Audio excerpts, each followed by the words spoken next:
Hey guys, it's Jeanette. Welcome to my channel. If you are new here, please take a moment now to subscribe. I usually post anything that's vegan related, and I'm also going to be posting about my move to LA, so if that's something that you're interested in watching, please subscribe now. I'm going to be showing you when one of my best friends, Alma and I, made vegan huaraches. If you don't know, huaraches are like these huge, usually like really big tortillas filled with, usually it's made with meat. Usually in Mexican restaurants they add cilantro to top it off with onion and cheese and whichever choice of meat. And salsa, of course, and you can put avocado on it.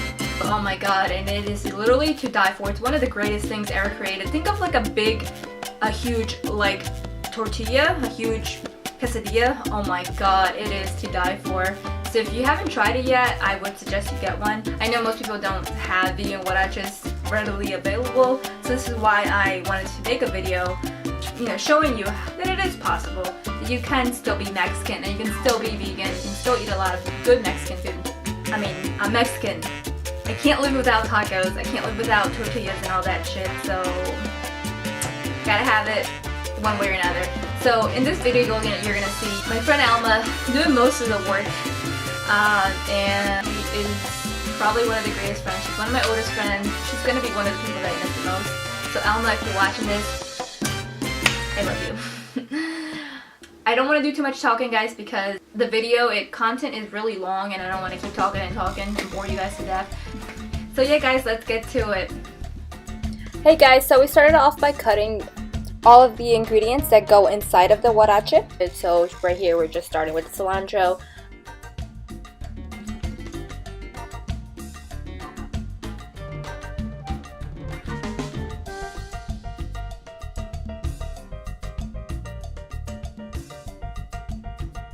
Here are the mushrooms that we used. We used oyster mushrooms, and they were boiled for about an hour or so, which allowed them to have that very meaty texture.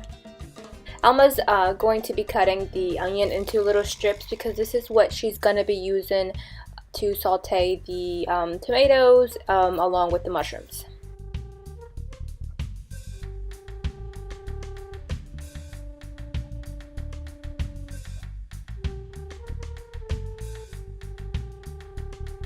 Now that the onion slices are all done, Alma's getting ready to start cutting the round slices for the tomato.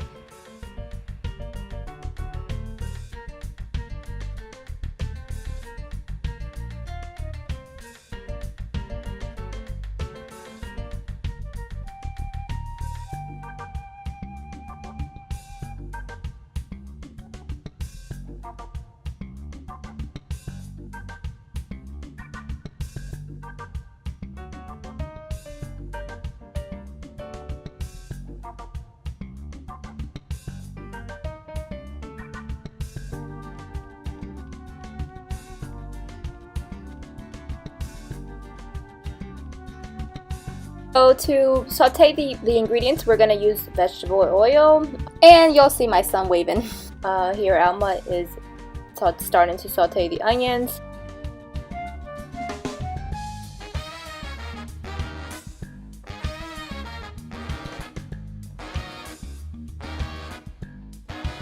The onions obviously need to be sauteed very well. Here we started just taking out a few onions. We realized that there was too much onion and we wouldn't have enough room to add the tomato and mushrooms. Here we have some green tomatillos that we're gonna use to make some salsa. Now it's time to add the tomatoes, and as you can see, the slices of tomato look so delicious being sauteed with the onion. Oh my god, guys, it's to die for. We're also adding the mushrooms, and oh god, this was probably my favorite part, just seeing it all come together. Honestly, it was so surprising. This was actually the first time that I was having vegan huaraches. It used to be one of my favorite things in the world, and I haven't had it since going vegan. So I'm so happy that my friend Alma wanted to do this for me, wanted to make them for me, make my dreams come true.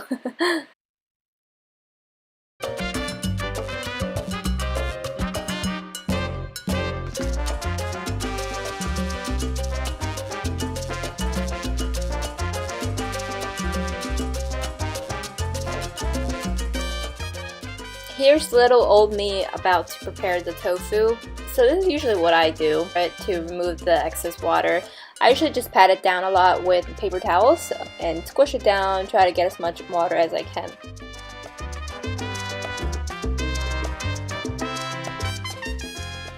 I usually cut my tofu in little cubes, but that's totally up to, it's based on your preference.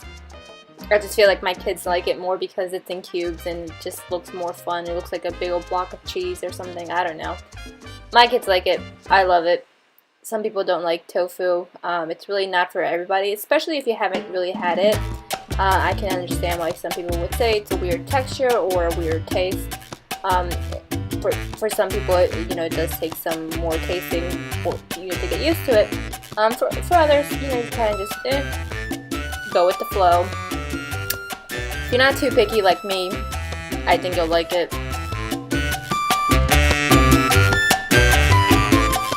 Now we're ready to start making the masa or the dough for the huaraches. So my friend Alma says that she actually uses the maseca as well as regular flour. She feels that it gives her better results as far as the texture of the tortilla at the end. Here Alma is carefully just making sure that there are no huge lumps in the flour mixture, because she is going to mix all of this by hand, so she needs to make sure there's nothing lumpy left over.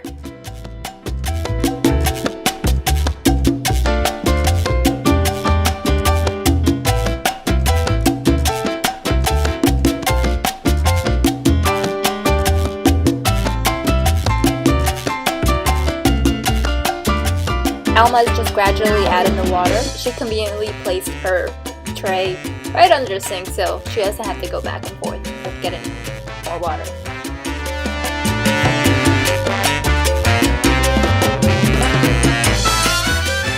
Now I'm firing up the stove so I can start cooking the tofu.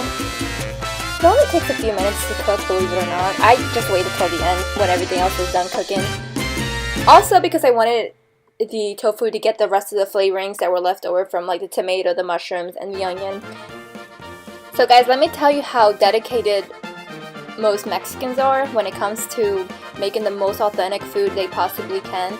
So my friend Alma and her family got this grill as well as this tortilla press from Mexico. So this is what the finished masa looks like. In order to make the tortillas very big, Alma makes the dough into an elongated figure, like it's shown here.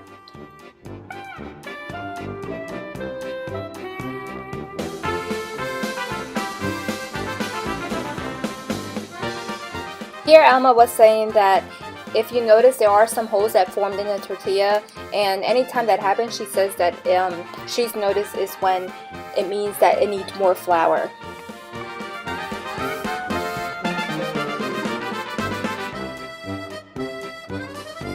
So here we're about to roast some chiles for the salsa. They were made by Alma's sister Diana, who's also a good friend of mine, and she added the tomatillos and all that, and it was actually very, very spicy. But from what they tell me is anytime you make roasted chiles, it tastes the salsa tastes so much more better. So that's a good tip to keep in mind. Alma was very nice enough to make my huaraches first. So here she's adding my cashew cheese, and it's honestly the best mozzarella replica that I had so far. If you haven't tried it, I would highly recommend it. I actually bought it at a local health food store. It was kind of pricey, but it was totally worth it. I think the name of the company is Parmela Creamery, so I would check them out, guys.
Diana, can you open the huarache for me?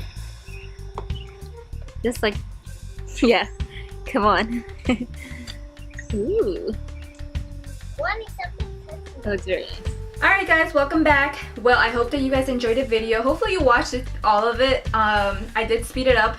Nonetheless, there is a lot of content and I took a lot of footage, so it is, you know, longer than my last video. If you haven't watched it yet, please watch it when I'm making vegan tamales with my mom in my other video. And the purpose of this video is, you know, to show you again that you can still be Mexican and be vegan and still enjoy all the food that you grew up with or that you typically love, but in a healthier version. I hope that you guys enjoyed this content. If you haven't already, please subscribe. If you enjoyed this video, please like the video. I would greatly appreciate it. And also, I would greatly appreciate it if you share this with your friends. If you know other people who would benefit from this, from seeing this, who would give them some kind of inspiration, please share it with them. I also wanted to try out my new lighting. Shout outs to my little sister who let me use her lighting equipment that she used to use. So thank you, Allie. She hates when I call her that, but I don't want to publicly call her the rest of the names that I call her. Anyways, guys, I really appreciate all the love and support that I've gotten from the whole YouTube community just in the few weeks that I've started my channel, and I already feel so much love. Even if it's small comments that, you know, great video, thank you for showing me this, or anything, like, it just makes my day, because if I can make a difference even to one person or inspire somebody, then, you know, I've done my part. Anyways, guys, that's pretty much it. I hope that you guys stay tuned for my next video. Again, please, if you could please, you know, hit the like button. I would greatly appreciate that. Anyways, guys, that's about it. Until next time. Remember, guys, be kind to every kind. Just because these 4 animals are not able to tell you that they're in pain does not make it okay for you to eat them. If you wouldn't eat your pets, why would you eat these animals? Seriously, think about it.